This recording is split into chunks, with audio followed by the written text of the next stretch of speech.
This is Kick-Ass Politics. I'm Ben Mathis. Hey folks, I have a quick announcement. We're changing things up a little and starting a new crowdfunding campaign with Patreon.com. You can still make a one-time donation through our GoFundMe campaign, but Patreon is a little different and it's kind of exciting. With Patreon, you pledge a certain amount each month, and in return for helping sustain the show, you're going to get some fun benefits like back episodes, exclusive content, show merchandise, shout-outs on the podcast, video hangouts, and invitations to live events. Membership has its privileges, and you can check out all of the rewards at patreon.com/kickasspolitics, or click on the Patreon link in the show notes for this episode. It's a way for you to show your ongoing support for the podcast and sustain the show long term. It'll be a big help to me because, frankly, I pay for all of this out of my own pocket, and believe me, it adds up. Again, go to patreon.com/kickasspolitics. Thanks for your support, and thanks for continuing to listen. And now, enjoy the podcast. Hi there. I'm Ben Mathis, and welcome to Kick-Ass Politics. Okay, so people ask me all the time, what is my problem with Donald Trump? I have a lot of problems with Donald Trump. I could talk about the fact that many psychologists who have no skin in the game say that he's an incredibly emotionally disturbed person with one or several personality disorders. I could go with his abysmal record as a businessman before he reinvented himself as a reality star and started licensing his name out. I could talk about his clearly misogynistic tendencies and his borderline racism. I could talk about the hundreds, if not thousands of times he's been caught telling blatant lies, often lying about the most minor of things he doesn't even need to lie about, and how he treats the American voters like a bunch of gullible rubes. I could talk about his naive and simplistic understanding of how the world works. I could talk about the many things that he's said that he'll do as president that clearly violate the Constitution, the Geneva Code, and basic human decency. But right now, let's just talk about Make America Great Again. It's a stupid, stupid, stupid slogan. No matter what you think about the state of our politics, or Congress, or Obamacare, or any of that, America is great. Right now. We still lead the world in just about every way, and no country on earth offers more opportunity to its people. There is no place I would rather be than right here in America, and I find it offensive and downright unpatriotic when I hear the presumptive nominee of my party denigrating this country and putting us down in order to create some false sense of urgency for him to swoop in and be our savior. Implicit in the statement, "Make America Great Again," is this arrogant insinuation that Donald J. Trump, and only Donald J. Trump, can rescue the greatest country in the world from self-destruction. Underscored by his naive and largely un-Republican policies on immigration, trade, world affairs, and economics, Make America Great Again suggests that things would be so much better if we could just stop everything and go backwards as a society to some simpler time that exists only in Donald Trump's mind, where America didn't engage with the world, where everything was made and consumed by Americans and for Americans, where the borders were secure and the immigrants weren't integral contributors to the U.S. economy, where a 40-hour work week and a job for life was the epitome of the American dream, and where an overall policy of isolationism, more palatably branded as America First, guaranteed America's privileged place in the world.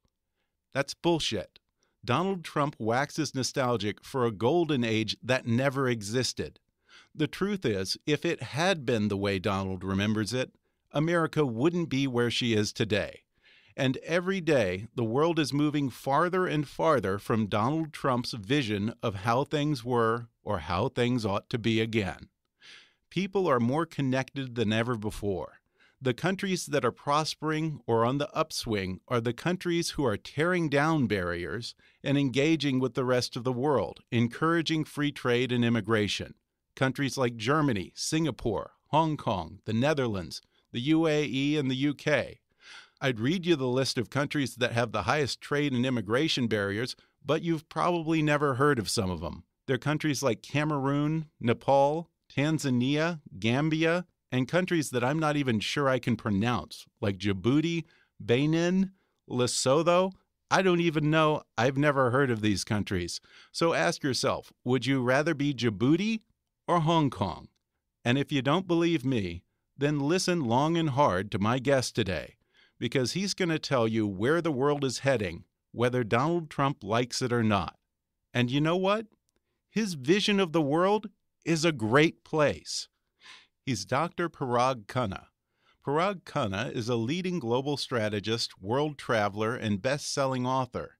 He's a CNN global contributor and senior research fellow in the Center on Asia and Globalization at the National University of Singapore. He's been a fellow at the New America Foundation and the Brookings Institution, advises the U.S. National Intelligence Council, and worked in Iraq and Afghanistan as a senior geopolitical advisor to U.S. Special Operations Forces. He's also the managing partner of Hybrid Reality, a geostrategic advisory firm, and co-founder and CEO of Factotum, a boutique content strategy agency. Parag Khanna is co-author of Hybrid Reality, Thriving in the Emerging Human Technology Civilization, and author of How to Run the World, Charting a Course to the Next Renaissance, as well as his international bestseller, The Second World, Empires and Influence in the New Global Order. Parag Khanna is a trustee of the New Cities Foundation and a young global leader of the World Economic Forum. He's been named as one of Esquire magazine's 75 most influential people of the 21st century and featured in Wired magazine's Smart List.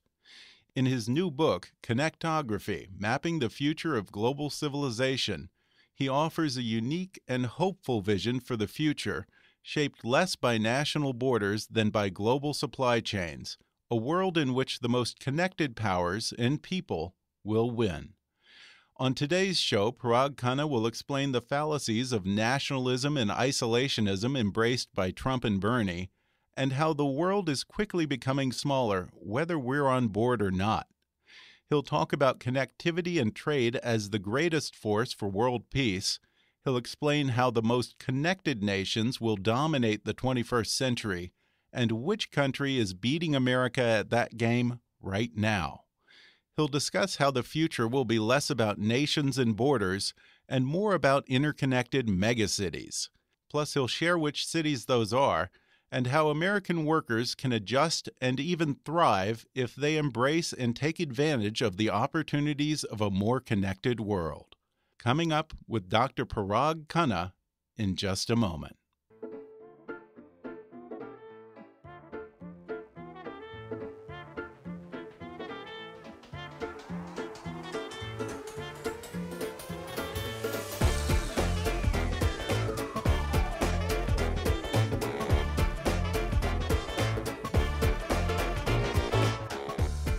Hollywood to Washington, it's time for Kick-Ass Politics.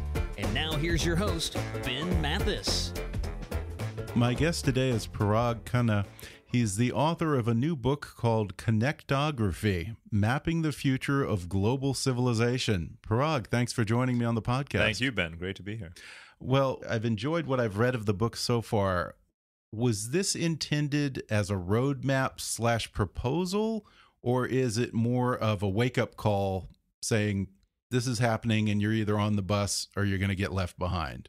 It's both of those, and it's definitely what's already happening. It's one of those, when you think about our populist politicians who don't like globalization, connectivity, you almost don't want to tell them that this is what the world is doing, including all of us. This connectography vision is not a vision. It's the world we're building right now.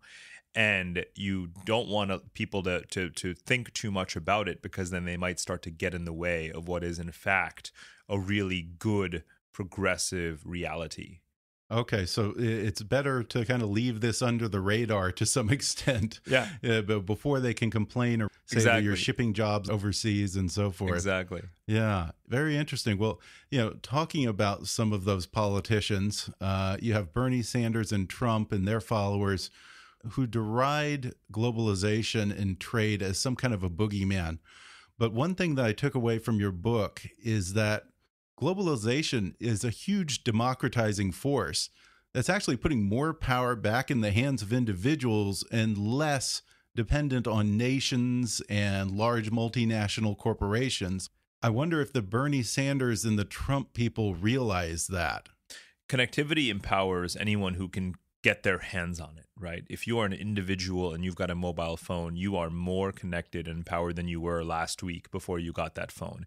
If you are a villager who moves to a city, you are more connected. You have more access to services and jobs than you did a week ago when you lived on a farm.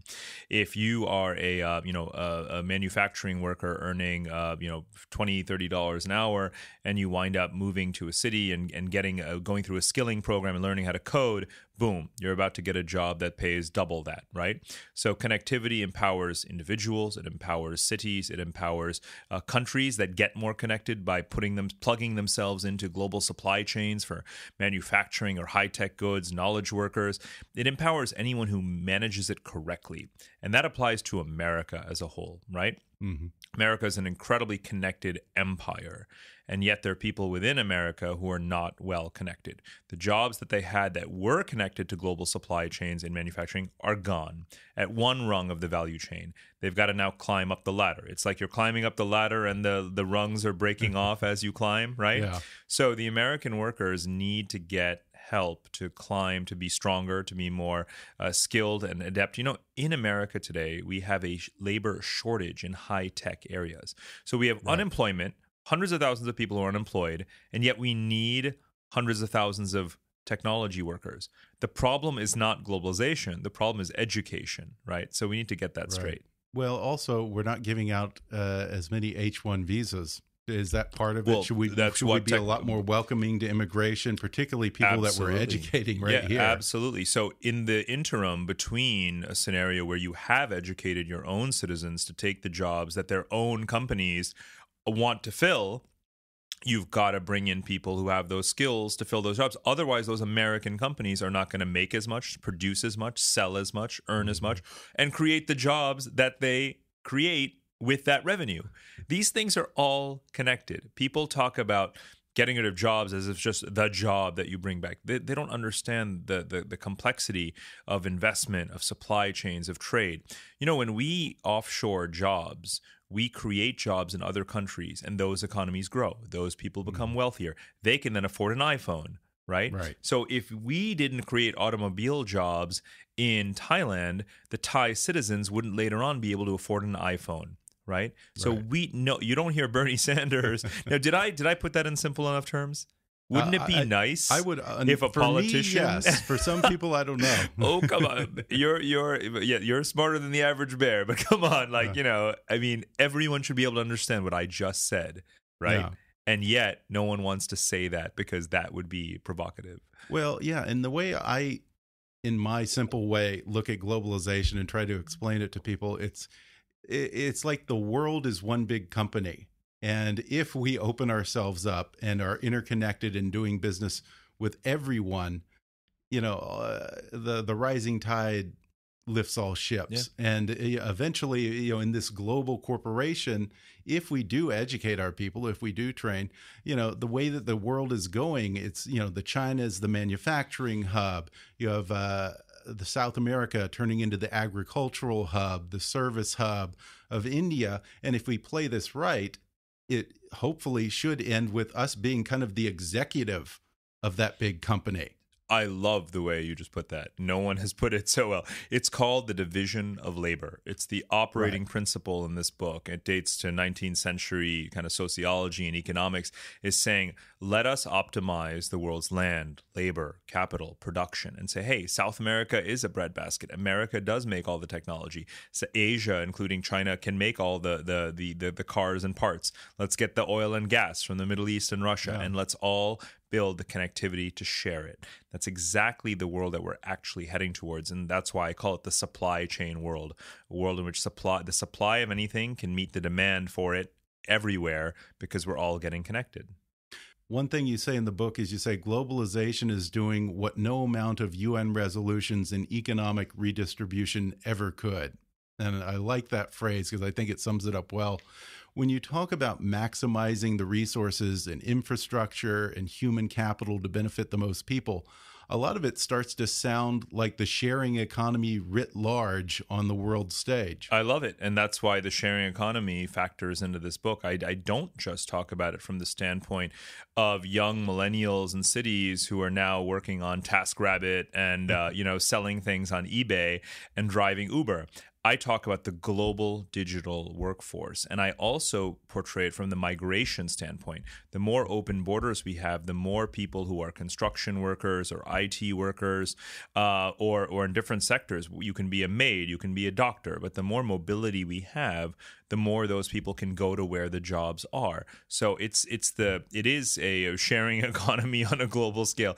Sharing economy is actually a cute way of saying peer-to-peer capitalism. Yeah, exactly. Right? And we are able to transact with each other wherever we may be. And I want to point out again, there are amazing American companies that are absolutely pioneering this on a global scale. There's one called Globality that does supply chain matching, for smaller companies to buy and sell their things around the world, kind of like a free market Alibaba. Then there's one called Teleport, which is an Estonian / Silicon Valley company. All the cool things from Estonia, right? And their high-tech knowledge workers can just move for a couple months at a time to different cities around the world and fulfill jobs for companies that need their kind of talent. Creating these marketplaces for these transactions empowers individuals. All you have to do is to sign up and be connected to them, and you will have opportunities that your geography may not allow. And that's why connectography supersedes geography. Yeah, and it makes sense because in this gig economy that we're creating, someone's not coming to America to take over someone's job for years at a time and put them out of work. There is permanent migration now. People who are always on the move. There are now 300 million people who live outside their country of origin. That includes, by the way, 9 million Americans. It's the largest number of Americans that have ever lived abroad. That includes me. I'm an expat. There are 9 million of us. And we are always circulating. 300 million people. I mean, they may live in one place for 10 years, 15 years, but there's among those 300 million, tens of millions, if not a majority of them, who are always moving around from place to place looking for work. And the whole world is becoming like that. We are becoming, I call it a global migrant horde. and we're all economic migrants searching for prosperity. And it doesn't matter whether or not you've crossed an international boundary. To bring it back home, the resorting of the American population that happened after the Great Depression, that is happening today after the financial crisis, is an internal reorganization, resorting, redistribution of where Americans are. Your Detroit's gone. You're going to move somewhere else, right? Factories close in Tennessee. You're going to move to the West. People are moving to the South. People are moving to the West. America is always recirculating people based on big economic shifts. The whole westward migration of the 19th century is kind of like that. The gold rush, right? We're always chasing the supply chain and jobs and connectivity. That's kind of the arc of the story. Yeah, and it sounds like it's a nice way to better guarantee economic stability. Well, it's a nice way to have a resilient society, because if we were a small country and the entire economy depended on one city, it's make or break, right? Exactly. And guess what? Most countries in the world are like that. They are screwed if something goes wrong in the world economy. And the one thing that they make and export is suddenly no longer demand. Yeah, America is Russia. the luckiest country in the world because we have lots of big cities, lots of people, free mobility around the country, tons of industries that are thriving at any given time, right? We are luckier than any other place in the world. We shouldn't blow it, is part of my argument. Yeah, that's a great way to put it, because, we have this great ability to adjust to changing situations, and we've always been very good at that. Yeah. And it's disturbing, this mentality now of wanting to just isolate ourselves and rigidly cling to the past. We don't want to. There are some politicians who are not going to win our next election who talk about that. We have to remember that we are a very open society. We are the world's melting pot. We have more immigrants coming than any other country in the world. So just because some people don't have good information and are playing on populist whims and saying that we shouldn't do what we're doing, it doesn't mean that we're going to start doing it. I want to make sure that we're dealing in reality, not in this like fringe like craziness. Well, but okay, let's say that I'm less worried about Bernie Sanders because I know he won't have any friends in Congress. So if Bernie Sanders got elected, what's going to happen, really? But suppose Donald Trump gets a Republican Congress and a Republican Senate, and I'm saying this as a Republican. And so you're scared. You're a Republican who's afraid of a Republican-controlled White House and legislature. We never would have said that before. But the idea of Donald Trump winning the White House and then bullying the Senate and Congress into going along with these crazy wild hairs of his, that does scare me. So, but you say that that's not reality. We all of his bluster, we don't have to worry about, because it does worry me. We have a lot of examples from around the world of how radical movements and political parties and ideologies, when they come to power, they wind up having to temper their motivations. Right. And that happens with Islamist parties. When the country democratizes, Islamists may get a whole bunch of votes in the election, but then they'll just screw up the government and then people will vote them out again, right? Yeah. So, or people come in, they realize the reality is that, some things are certain ways and you just have to live with it. So the fact that America really does need migrants in all of these jobs, someone's going to one day whisper in President Trump's ear that, your idea is really, really bad for the U.S., not good for the U.S. And then he'll modify his position. That's what always happens. I hope so. I sure hope so. Well, that's not going to happen, so don't worry about it. Yeah, well, let's hope that it doesn't even come to that. But, I always have this image in my mind of when a new president comes in, the very first day, someone whose name is never spoken probably sits him down and says, okay, we know what you said, but this is the reality. You'll be pleased to know that is in fact how it works. It happened with Barack Obama. There's always people who know how the state is run better than the novice who came into the White House. And I use that word, obviously, I'm not trying to be cruel, but if you look back, to 8 years ago, maybe Barack Obama, doesn't necessarily know how to run a great complex country like this. Maybe no one does. We don't have a good civil service like other countries do. And those are the people who actually know how to run a state. Yeah. Well, you talk about these anti-movements that sprung up in the early part of the 20th century, anti-globalization, anti-capitalism, anti-technology. Does it concern you at all that history might be repeating itself in what we're seeing right now? Well, the point of that argument was to say that the anti-movements spring up and then they always fizzle away because they're always wrong. Okay. Because I say that globalization, to bet against globalization is the dumbest bet you could have made in the last 5,000 years. Because if you were right, then we wouldn't have had this enormous connectography, this expansion of all of our telecommunications and transportation and energy networks.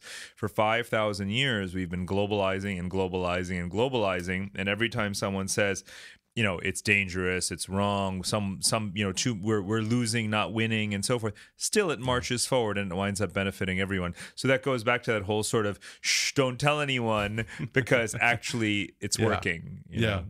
Well, you talk about how nations are less at war over territory than engaged in quote unquote tug of wars over pipelines, railways, shipping lanes, internet cables. Is there just as much risk of these tug of wars turning into actual wars, or does this connectivity and interdependence through trade act as sort of an insurance policy against conflict? Right. It's a great question. So 100 years ago, people said that just because Britain and Germany traded a lot with each other, they would never fight a war. But of course, World War I broke out. Today is different. We not only have a lot more trade independence than we did then, we also have financial integration, trillions of dollars of capital crossing borders and held in each other's currencies. Then we also have supply chain integration. Did were German products made in Britain and British products made in Germany. Today, Walmart, America's largest company, makes most of its stuff in China. So if you want Walmart to go bankrupt tomorrow, sure, have a war with China. Otherwise, you need to unwind and untangle that supply chain connectivity between the two countries. And if you want to do that at all, which you may not want to do, it's going to take a while. So you don't just stumble into war so cavalierly as one may have done back then. And I've identified in this book the 9 major wars that were predicted since 1991, since the collapse of the Soviet Union, 25 years ago. In the last 25 years, there have been 9 major wars that have been predicted. China and Japan, America and China, China and Taiwan, India and Pakistan, so on and so on. Iran, right? Mm-hmm. How come none of them escalated? How come World War III hasn't happened yet? So I talk through each of those examples in the book, and I say, in each of those cases, the incentives to pursue market access into your rival, to build infrastructure to connect to your rival, to gain the resources of your rival, is actually just more important than fighting with them over territory. So you do fight over connectivity. You don't fight over territory. And when you do have disagreements among nations, where will these disagreements get resolved? I'm assuming perhaps not in the UN anymore. Well, not many disagreements really ever got resolved in the UN. So that's using the term resolve very broadly. The truth is that most wars actually peter out. They fight themselves out. You know, very few conflicts can you step in the middle and then just everyone stops and steps aside. Until a border is resolved, the conflict will continue. So Ukraine is a good example. People may be listening and thinking, hey, wait a minute, what about that war? By the way, that's a war we didn't predict in the last 25 years, but it did break out anyway. We're not very good at predicting these things. But I can tell you, to some extent, that was over resources. The eastern part of Ukraine, it was all about getting that manufacturing base. No. Au contraire. Eastern Ukraine is a post-industrial wasteland. That's not really what it's about. It's about the pipelines. The value of one day's oil and gas flow through the pipelines that go underneath, the connectivity, the tug of war. Yeah. The value of one day's gas flows is more than all of Eastern Ukraine's industrial output. Don't kid yourself, right? So this is why it's important to think in terms of infrastructure and the tug of war over infrastructure, not over the war over Ukraine. Ukraine for the last 350 years has been the most partitioned country in the world, right? No country has had its borders shift more than Ukraine. Yeah. So one more border shift is not going to actually shake humanity to its foundations, right? But it's much more instructive in terms of understanding how a country can turn off the taps or steal the resources from another country that are now passing through its own territory. Mm-hmm. We didn't have issues or problems like that 100 years ago because we didn't have a global pipeline network that we have today. But don't let anyone think that this is a war for soil, right? It's a war over the revenues from gas pipeline flows. And that's what's happening in the world today. Yeah, and that's what you say in the book is that what wars we may have won't be over land anymore. It'll all be about resources. Well, it'll be about already seeing that to some extent. Well, so we'll fight less. 10 years ago, we thought that the U.S. and China would go to war over Arab oil and African minerals, right? Today, fast forward, right now, there's a giant tanker arriving in China full of American oil from Texas. We now sell oil. We're not fighting with China over oil. We sell oil. So China in Beijing right now, when they're saying, what's our energy security strategy? The answer is not, we're going to fight with America over Saudi Arabia. The answer is, we're going to buy oil from America. 10 years.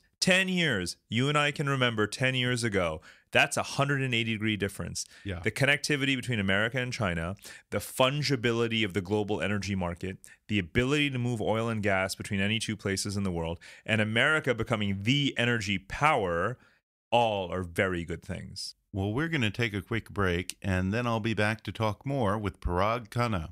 Back in just a moment.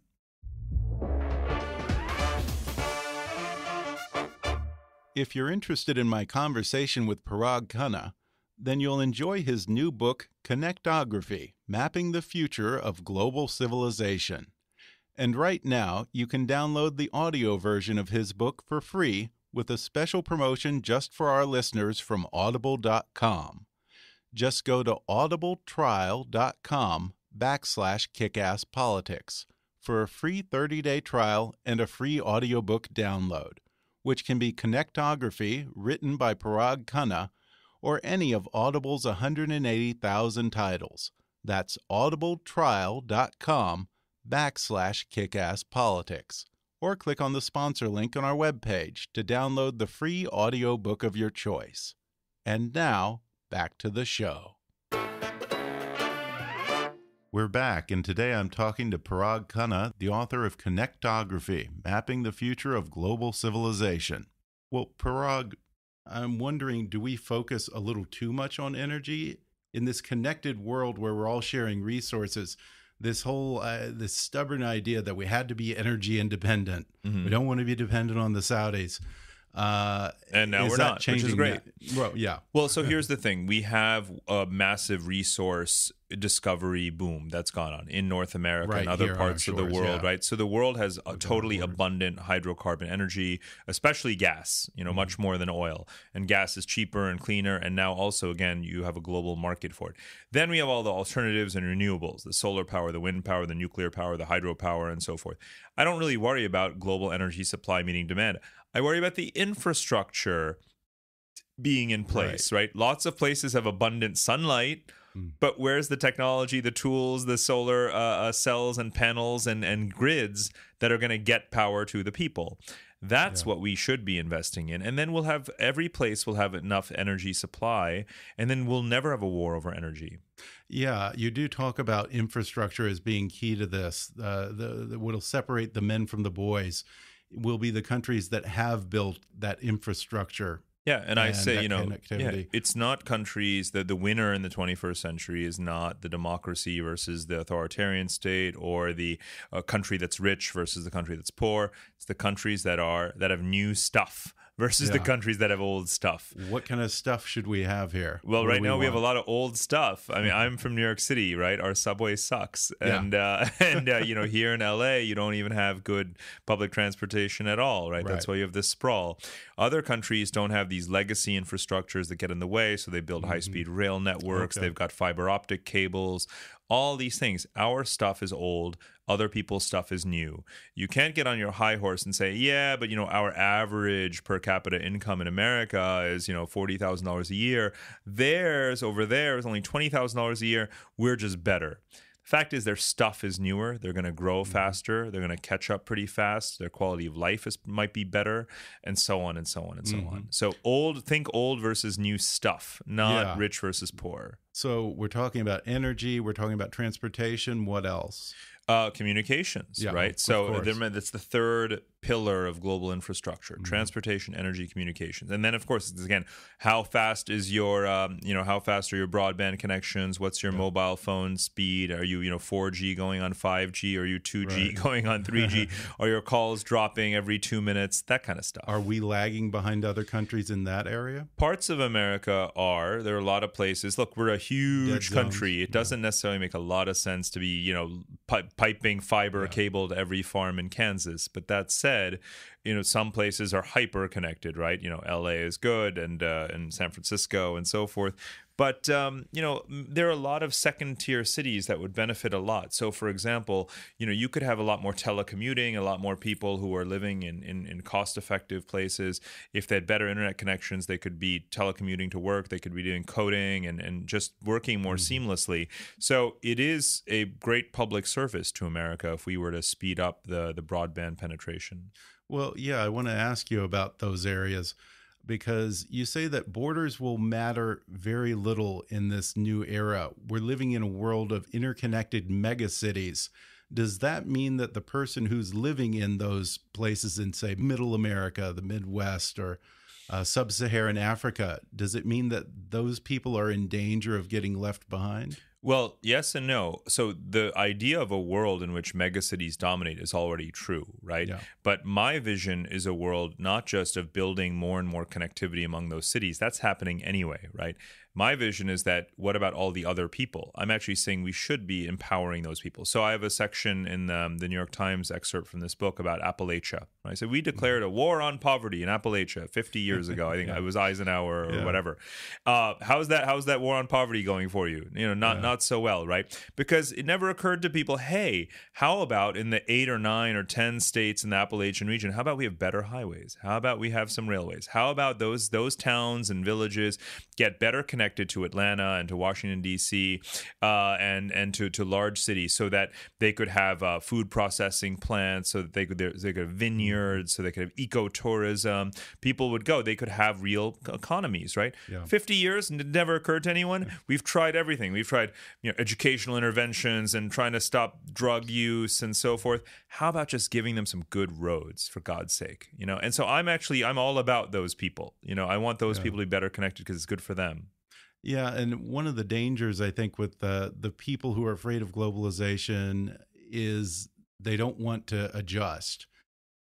Is it a matter of helping people where they are, elevating, building the infrastructure, or is it a matter of people need to change their mindset and be willing to pick up and move like the Okies in the great during the Dust Bowl and find the jobs where they are? So you mentioned that the Dust Bowl example. As we said earlier, there's this constant resorting of the American population. Detroit has shrunk to less than half of its peak population size. So exactly what you described is already happening. However, there are plenty of people who've stayed behind. There's 700,000 people there. There are jobs coming back. There are some high tech things going on there as well. There is investment in new kinds of apartments and real estate and jobs and so forth.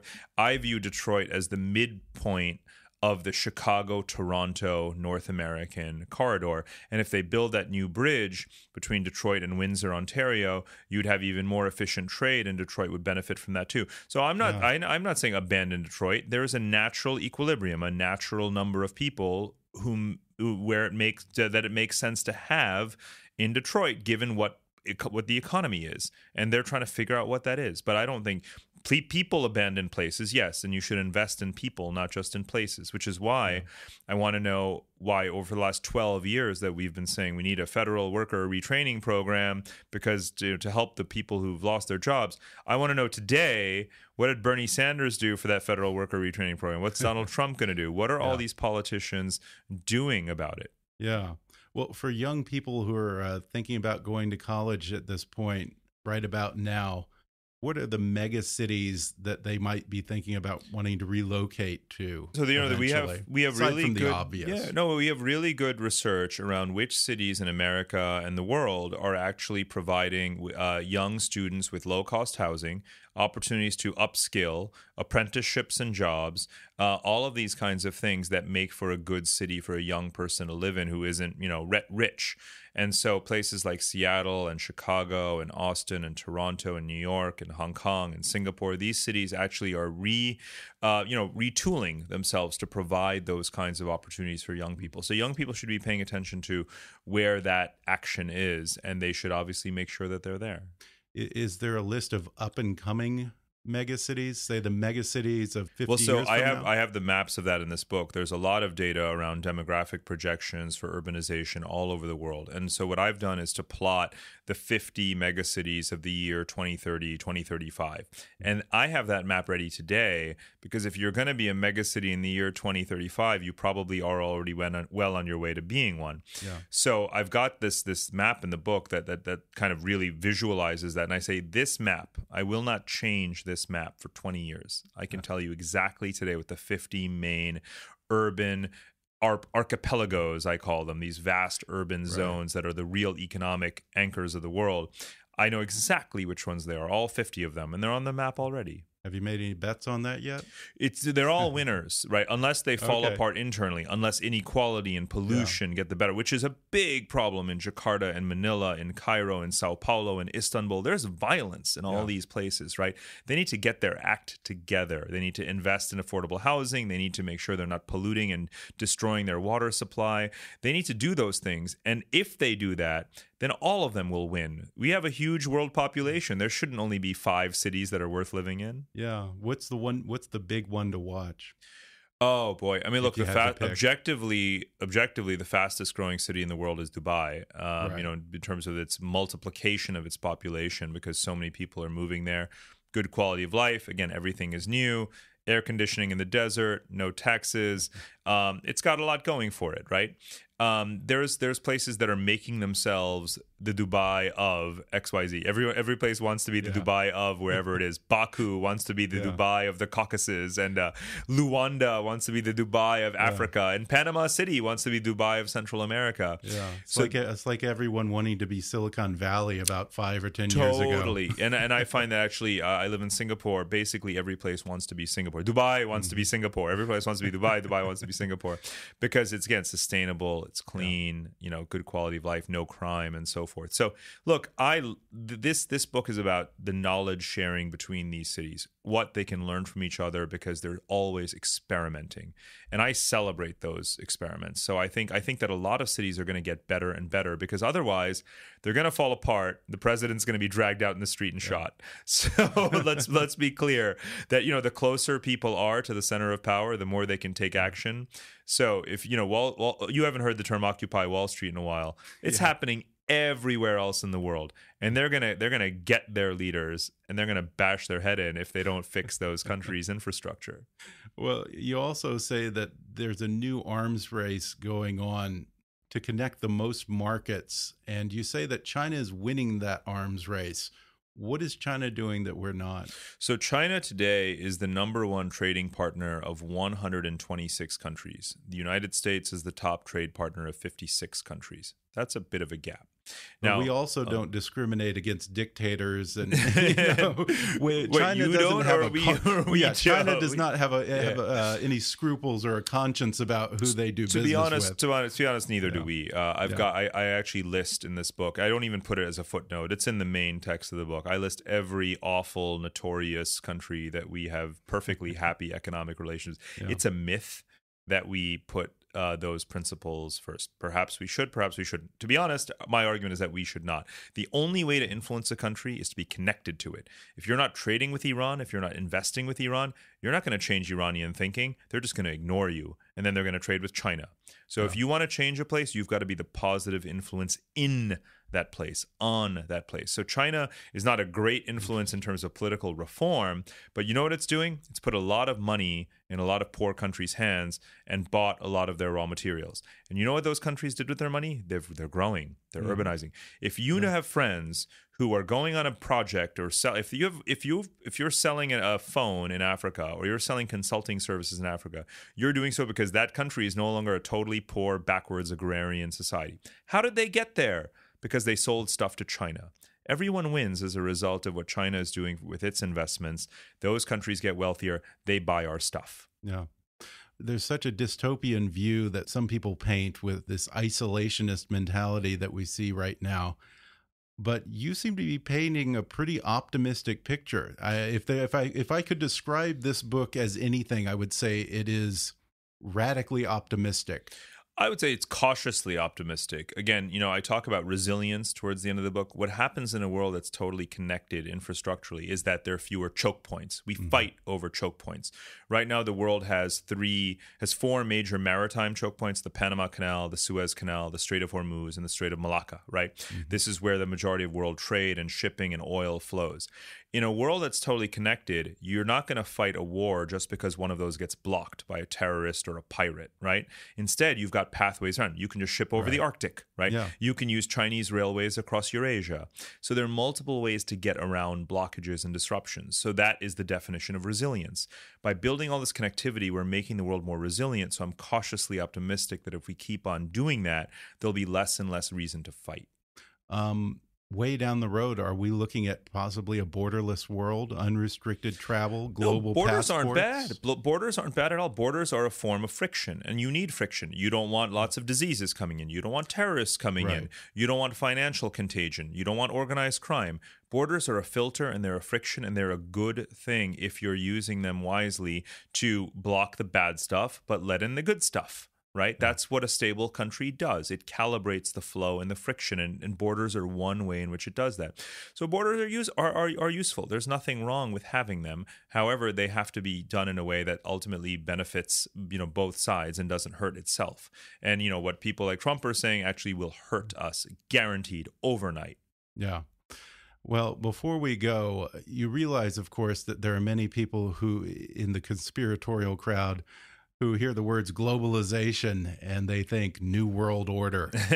Black helicopters. Yeah. Those aren't your listeners, are they, Ben? What's that? No, God, no. Hey, no. Black helicopter. Well, I don't know. They might have the mics tapped, so maybe we should be careful. We're in LA, land of the free. Yeah. Look, people hear think conspiracy, but just remember that we've been engaging in this process of globalization and connectivity for, again, thousands of years. America is the architect. Hello, everyone. America is the architect of the global trade system.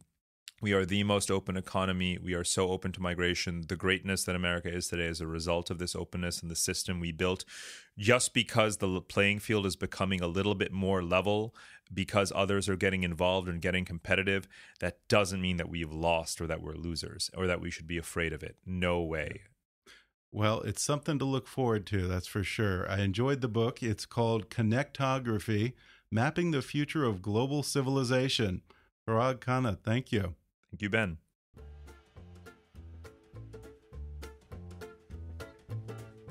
Thanks again to Parag Khanna for coming on the show. And if you enjoyed today's episode, I'd encourage you to read his book, Connectography, Mapping the Future of Global Civilization. I'll include an Amazon link where you can order it in the show notes for this episode and on our website at kickasspolitics.com. Or if you'd prefer to listen to the audio version of his book, you can download that for free through that special trial offer just for our listeners at audibletrial.com/kickasspolitics. You can keep up with Parag Khanna at paragkhanna.com. That's spelled Paragkhanna. Or follow him on Twitter at Parag Khanna. I hope you'll subscribe to Kick-Ass Politics on iTunes and leave us a review.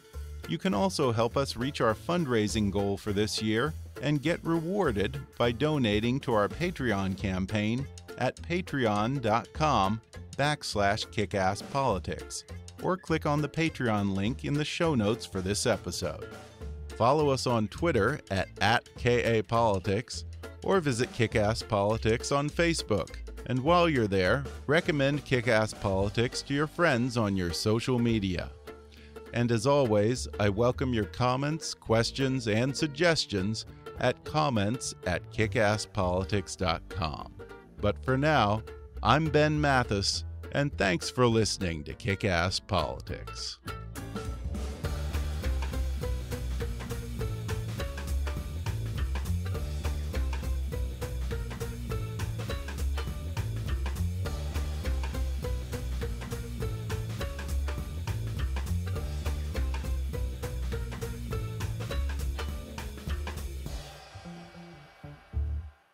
Kick-Ass Politics is a trademark of Mathis Entertainment, Inc.